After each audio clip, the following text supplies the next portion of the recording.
La Bible en un an. Lecture du 19 février. Marc, chapitre 3, versets 31 à 35.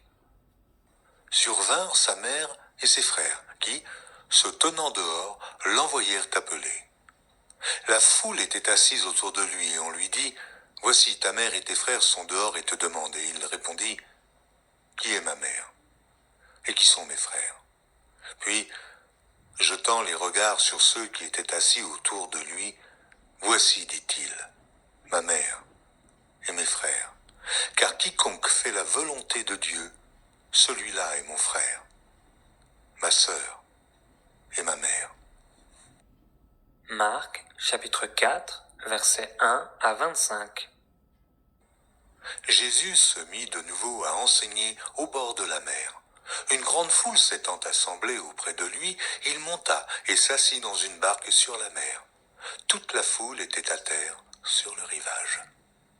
Il leur enseigna beaucoup de choses en paraboles, et il leur dit dans son enseignement, « Écoutez, un semeur sortit pour semer.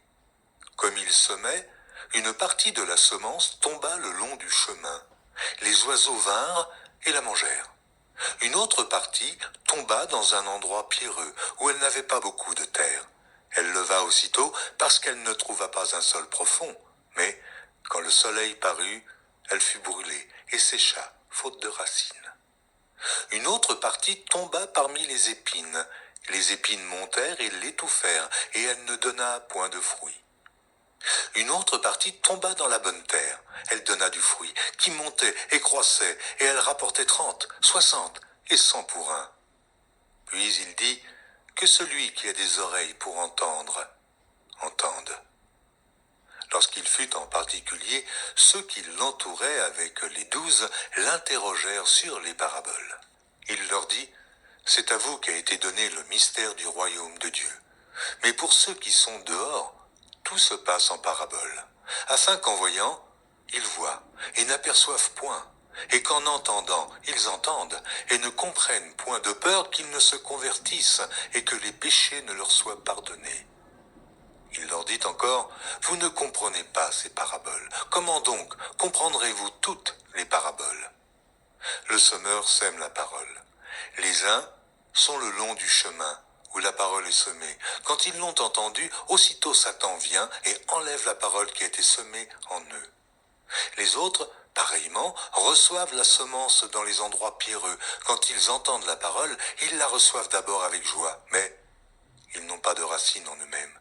Ils manquent de persistance, et dès que survient une tribulation ou une persécution à cause de la parole, ils y trouvent une occasion de chute. D'autres reçoivent la semence parmi les épines. Ce sont ceux qui entendent la parole, mais en qui les soucis du siècle, la séduction des richesses et l'invasion des autres convoitises étouffent la parole et la rendent infructueuse. D'autres reçoivent la semence dans la bonne terre. Ce sont ceux qui entendent la parole, la reçoivent et portent du fruit, 30, 60 et 100 pour un. Il leur dit encore, apporte-t-on la lampe pour la mettre sous le boisseau ou sous le lit? N'est-ce pas pour la mettre sur le chandelier? Car il n'est rien de caché qui ne doive être découvert, rien de secret qui ne doive être mis au jour. Si quelqu'un a des oreilles pour entendre, qu'il entende. Il leur dit encore, prenez garde à ce que vous entendez. On vous mesurera avec la mesure dont vous vous serez servi, et on y ajoutera pour vous. Car on donnera à celui qui a, mais à celui qui n'a pas, on ôtera même ce qu'il a. Lévitique, chapitre 7, versets 28 à 38.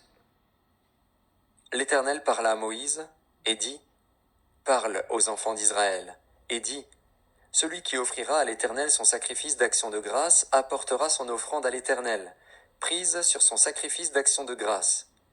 Il apportera de ses propres mains ce qui doit être consumé par le feu devant l'Éternel. Il apportera la graisse avec la poitrine pour l'agiter de côté et d'autre devant l'Éternel. Le sacrificateur brûlera la graisse sur l'autel, et la poitrine sera pour Aaron et pour ses fils. Dans vos sacrifices d'action de grâce, vous donnerez au sacrificateur l'épaule droite en la présentant par élévation. Celui des fils d'Aaron qui offrira le sang et la graisse du sacrifice d'action de grâce aura l'épaule droite pour sa part. Car je prends sur les sacrifices d'action de grâce offerts par les enfants d'Israël la poitrine qu'on agitera de côté et d'autre et l'épaule qu'on présentera par élévation, et je les donne au sacrificateur Aaron et à ses fils, par une loi perpétuelle qu'observeront les enfants d'Israël. C'est là le droit que l'onction d'Aaron et de ses fils leur donnera sur les sacrifices consumés par le feu devant l'Éternel, depuis le jour où ils seront présentés pour être à mon service dans le sacerdoce. C'est ce que l'Éternel ordonne aux enfants d'Israël de leur donner depuis le jour de leur onction. Ce sera une loi perpétuelle parmi leurs descendants.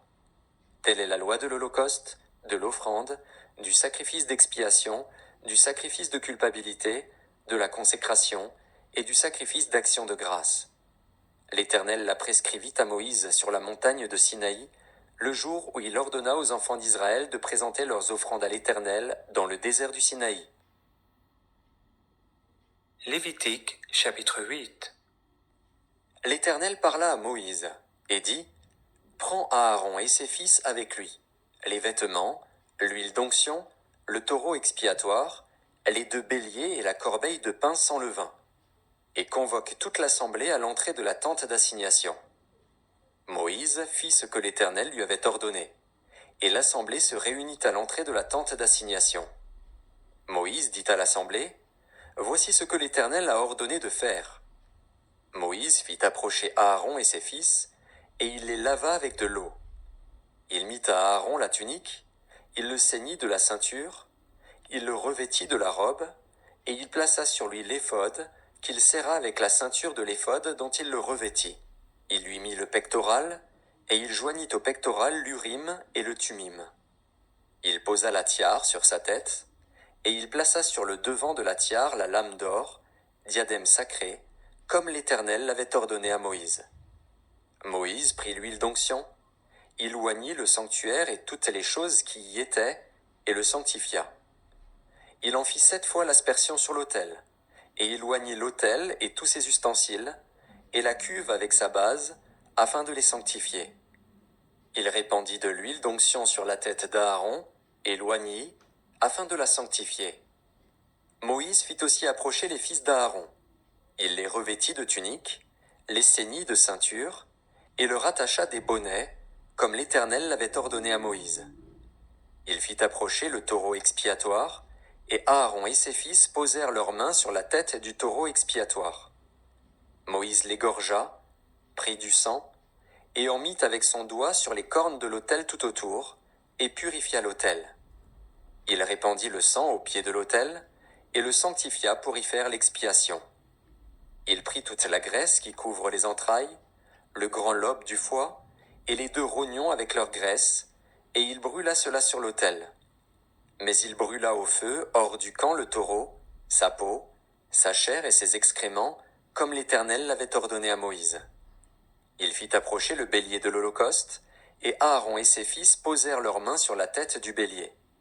Moïse l'égorgea, et répandit le sang sur l'autel tout autour. Il coupa le bélier par morceaux, et il brûla la tête, les morceaux et la graisse.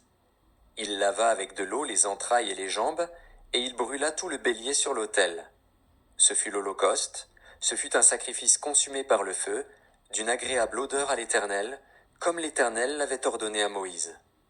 Il fit approcher l'autre bélier, le bélier de consécration, et Aaron et ses fils posèrent leurs mains sur la tête du bélier. Moïse égorgea le bélier, prit de son sang, et en mit sur le lobe de l'oreille droite d'Aaron, sur le pouce de sa main droite et sur le gros orteil de son pied droit. Il fit approcher les fils d'Aaron, mit du sang sur le lobe de leur oreille droite, sur le pouce de leur main droite et sur le gros orteil de leur pied droit, et il répandit le sang sur l'autel tout autour. Il prit la graisse, la queue, toute la graisse qui couvre les entrailles, le grand lobe du foie, les 2 rognons avec leur graisse, et l'épaule droite. Il prit aussi dans la corbeille de pain sans levain, placée devant l'Éternel, un gâteau sans levain, un gâteau de pain à l'huile et une galette, et il les posa sur les graisses et sur l'épaule droite. Il mit toutes ces choses sur les mains d'Aaron et sur les mains de ses fils, et il les agita de côté et d'autre devant l'Éternel. Puis Moïse les ôta de leurs mains, et il les brûla sur l'autel, par-dessus l'Holocauste. Ce fut le sacrifice de consécration, ce fut un sacrifice consumé par le feu, d'une agréable odeur à l'Éternel. Moïse prit la poitrine du bélier de consécration, et il l'agita de côté et d'autre devant l'Éternel. Ce fut la portion de Moïse, comme l'Éternel l'avait ordonné à Moïse. Moïse prit de l'huile d'onction et du sang qui était sur l'autel. Il en fit l'aspersion sur Aaron et sur ses vêtements, sur les fils d'Aaron et sur leurs vêtements, et il sanctifia Aaron et ses vêtements, les fils d'Aaron et leurs vêtements avec lui. Moïse dit à Aaron et à ses fils, « Faites cuire la chair à l'entrée de la tente d'assignation. C'est là que vous la mangerez, avec le pain qui est dans la corbeille de consécration, comme je l'ai ordonné, en disant, Aaron et ses fils la mangeront. Vous brûlerez dans le feu ce qui restera de la chair et du pain. Pendant 7 jours, vous ne sortirez point de l'entrée de la tente d'assignation, jusqu'à ce que les jours de votre consécration soient accomplis, car 7 jours seront employés à vous consacrer. Ce qui s'est fait aujourd'hui, l'Éternel a ordonné de le faire comme expiation pour vous. Vous resterez donc 7 jours à l'entrée de la tente d'assignation, jour et nuit, et vous observerez les commandements de l'Éternel, afin que vous ne mourriez pas, car c'est là ce qui m'a été ordonné. » Aaron et ses fils firent toutes les choses que l'Éternel avait ordonnées par Moïse. Lévitique, chapitre 9, versets 1 à 6. Le 8e jour, Moïse appela Aaron et ses fils, et les anciens d'Israël. Il dit à Aaron, « Prends un jeune veau pour le sacrifice d'expiation, et un bélier pour l'Holocauste, l'un et l'autre sans défaut, et sacrifie-les devant l'Éternel. Tu parleras aux enfants d'Israël, et tu diras, « Prenez un bouc pour le sacrifice d'expiation, un veau et un agneau, âgés d'1 an et sans défaut, pour l'Holocauste, un bœuf et un bélier, pour le sacrifice d'action de grâce, afin de les sacrifier devant l'Éternel, et une offrande pétrie à l'huile. Car aujourd'hui l'Éternel vous apparaîtra. » Ils amenèrent devant la tente d'assignation ce que Moïse avait ordonné, et toute l'assemblée s'approcha et se tint devant l'Éternel. Moïse dit, « Vous ferez ce que l'Éternel a ordonné, et la gloire de l'Éternel vous apparaîtra. » Psaume, chapitre 37, versets 12 à 29. Le méchant forme des projets contre le juste et il grince des dents contre lui. Le Seigneur se rit du méchant, car il voit que son jour arrive. Les méchants tirent le glaive, ils bandent leur arc pour faire tomber le malheureux et l'indigent, pour égorger ceux dont la voie est droite. Leur glaive entre dans leur propre cœur et leur arc se brise. Mieux vaut le peu du juste que l'abondance de beaucoup de méchants, car les bras des méchants seront brisés. Mais l'Éternel soutient les justes. L'Éternel connaît les jours des hommes intègres, et leur héritage durera jamais. Ils ne sont pas confondus au temps du malheur, et ils sont rassasiés au jour de la famine. Mais les méchants périssent, et les ennemis de l'Éternel, comme les plus beaux pâturages, ils s'évanouissent en fumée. Le méchant emprunte, et il ne rend pas. Le juste est compatissant, et il donne, car ceux que bénit l'Éternel possèdent le pays, et ceux qu'il maudit sont retranchés. L'Éternel a fermé les pas de l'homme, et il prend plaisir à sa voix. S'il tombe, il n'est pas terrassé, car l'Éternel lui prend la main. J'ai été jeune, j'ai vieilli, et je n'ai point vu le juste abandonné, ni sa postérité mendiant son pain. Toujours il est compatissant, et il prête, et sa postérité est bénie. Détourne-toi du mal, fais le bien, et possède à jamais ta demeure. Car l'Éternel aime la justice, et il n'abandonne pas ses fidèles. Ils sont toujours sous sa garde, mais la postérité des méchants est retranchée. Les justes posséderont le pays, et ils y demeureront à jamais. Proverbe, chapitre 10, verset 5. Celui qui amasse pendant l'été est un fils prudent. Celui qui dort pendant la moisson est un fils qui fait honte.